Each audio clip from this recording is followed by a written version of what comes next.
ಶ್ರೀ ಸದ್ಗುರುಪಾದುಕಾಭ್ಯಾಂ ನಮಃ. ಎಲ್ರಿಗೂ ನಮಸ್ಕಾರ. ಇಂದು ಸೌಂದರ್ಯ ಲಹರಿಯ 26ನೇ ಶ್ಲೋಕವನ್ನು ಅನುಸಂಧಾನ ಮಾಡೋಣ. ವಿರಿಂಚಿಃ ಪಂಚತ್ವಂ ವ್ರಜತಿ ಹರಿರಾಪ್ನೋತಿ ವಿರತಿಂ ವಿನಾಶಂ ಕೀನಾಶೋ ಭಜತಿ ಧನದೋ ಯಾತಿ ನಿಧನಂ. ವಿತಂದ್ರಿ ಮಾಹೇಂದ್ರಿ ವಿತತಿರಪಿ ಸಮ್ಮೀಲಿತದೃಶಾ ಮಹಾಸಂಹಾರೇಸ್ಮಿನ್ ವಿಹರತಿ ಸತಿ ತ್ವತ್ಪತಿರಸೌ. ವಿರಿಂಚಿಃ ಪಂಚತ್ವಂ ವ್ರಜತಿ ಹರಿರಾಪ್ನೋತಿ ವಿರತಿಂ ವಿನಾಶಂ ಕೀನಾಶೋ ಭಜತಿ ಧನದೋ ಯಾತಿ ನಿಧನಂ. ವಿತಂದ್ರಿ ಮಾಹೇಂದ್ರಿ ವಿತತಿರಪಿ ಸಮ್ಮೀಲಿತದೃಶಾ ಮಹಾಸಂಹಾರೇಸ್ಮಿನ್ ವಿಹರತಿ ಸತಿ ತ್ವತ್ಪತಿರಸೌ.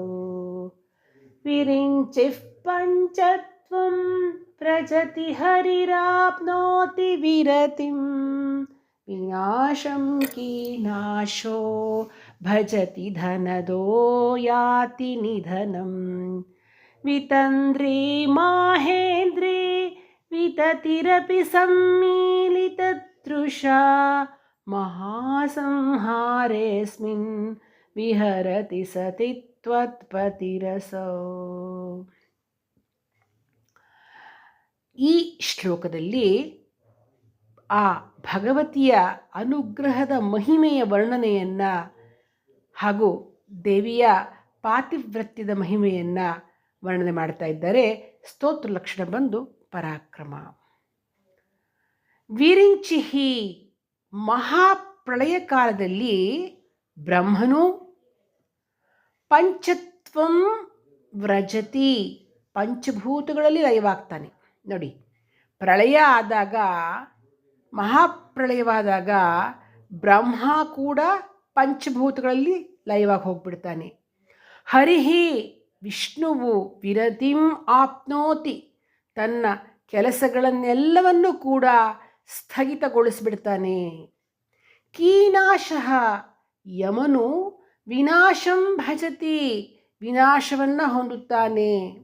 ಧನದಃ, ಕುಬೇರನು ನಿಧನಂ ಯಾತಿ, ನಿಧನವನ್ನು ಹೊಂದುತ್ತಾನೆ.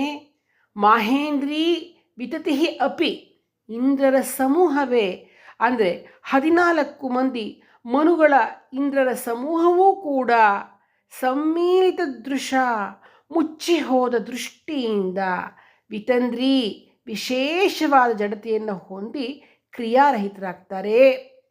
ಸತಿ, ಓ ಪತಿವ್ರತಿಯಾದ ದೇವಿಯೇ, ಅಸ್ಮಿನ್ ಮಹಾಸಂಹಾರೇ, ಈ ಮಹಾಪ್ರಳಯದಲ್ಲಿ ಅಂದರೆ ಕಲ್ಪದ ಕೊನೆಯಲ್ಲಿ, ತ್ವತ್ಪತಿ, ನಿನ್ನ ಪತಿಯಾದ ಸದಾಶಿವನೆನಿಸಿದ ಹರನು ಮಾತ್ರ ಅಸೌ ವಿಹರತಿ, ಯಾವ ಅಡ್ಡಿಯೂ ಇಲ್ಲದೆ ವಿಹರಿಸ್ತಾನೆ ಅಂತ ಹೇಳೋದು ಈ ಒಂದು ಶ್ಲೋಕದ ಅರ್ಥ. ಪ್ರಕೃತಿಲಿ ಜೀವರಾಶಿಗಳು ಬೆಳೆಯತ್ವೆ, ನಾಶವಾಗುತ್ತೆ. ಆದರೆ ಅದಕ್ಕೆ ಕಾರಣವಾಗಿರ್ತಕ್ಕಂತಹ ಪುರುಷನಿಗೂ ಹಾಗೂ ಪ್ರಕೃತಿಗೂ ಮಾತ್ರ ಅಳಿವೇ ಇಲ್ಲ ಅಂತಕ್ಕಂಥದ್ದು ಇದರ ಒಂದು ಅಂತರಾರ್ಥ. ಅಂದರೆ ಎಲ್ಲ ವಸ್ತುಗಳಿಗೂ ನಾಶ ಇದೆ, ಆದರೆ ಆ ಪರಬ್ರಹ್ಮ ವಸ್ತುವಿಗೆ ನಾಶವಿಲ್ಲ.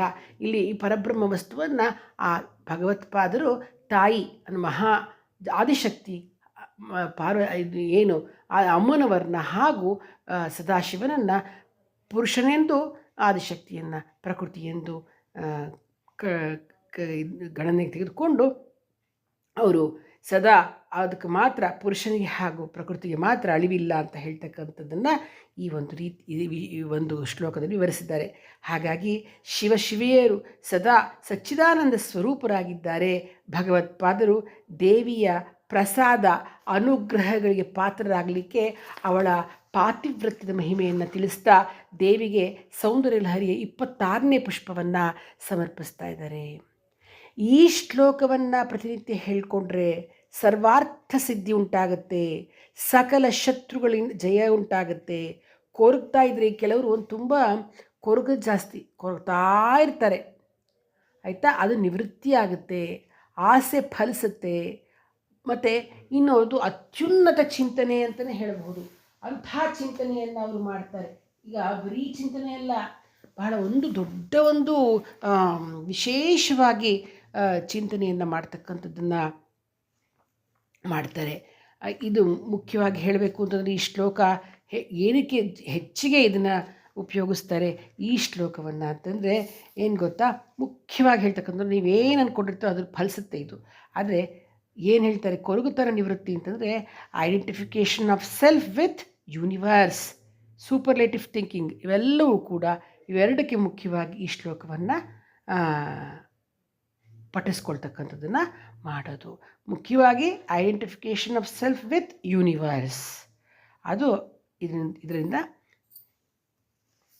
ಸರಿ ಹೋಗುತ್ತೆ, ಕೊರಗುತನ ನಿವೃತ್ತಿಯಾಗುತ್ತೆ ಅಂತಕ್ಕಂಥದ್ದು. ಶ್ರೀ ಜಗದಂಬಾರ್ಪಣಮಸ್ತು.